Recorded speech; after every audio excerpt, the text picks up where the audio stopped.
Hey everybody, Adam Davidson, RadCast. It is Tuesday the 25th of February 2020. Let's get right down to it. This is Isaiah 58. God says, "Is not this the kind of fasting I have chosen?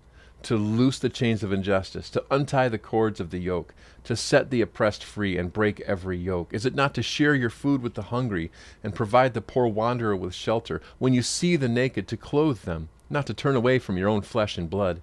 Then your light will break forth like the dawn, and your healing will quickly appear. Then your righteousness will go before you, and the glory of the Lord will be your rear guard. Then you will call, and the Lord will answer. You will cry for help, and he will say, 'Here am I.'" And that's the word of the Lord. Listen, we've all been in places where it just seemed like God was so distant that he wasn't paying attention. Now, for the people in Isaiah 58, they felt the same way. So what they did was they decided, well, let's fast, and then God will have no choice but to respond to us. And God says, this is not how I work at all.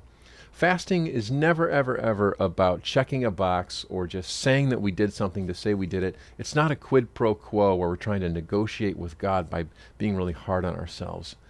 Fasting is a response to a sacred moment, and that thinking comes directly from this book. I've read a lot of different books on fasting over the years, just trying to get a handle on it.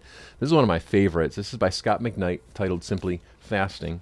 And McKnight makes the simple sort of, not argument, but the thesis that, fasting is a response to a situation, a very serious situation. He says, not an act that gets us from a good level to a better level. So in a sacred moment, sin, death, fear, threats, needs, or sickness, we respond by fasting. And by fasting, we get our physical bodies connected with our souls, our whole body, soul, and spirit connected in this pilgrimage to a deeper relationship with the Lord. And then the results are life, forgiveness, safety, hope, answers, health. But it's never about the results because there's no guarantee. The idea is to develop and deepen our relationship with the Lord. And so fasting doesn't produce results, not the kind we're looking for. But what fasting does do is it gets our mind and our body and our soul engaged in a way that helps us to take seriously our pursuit of the Lord.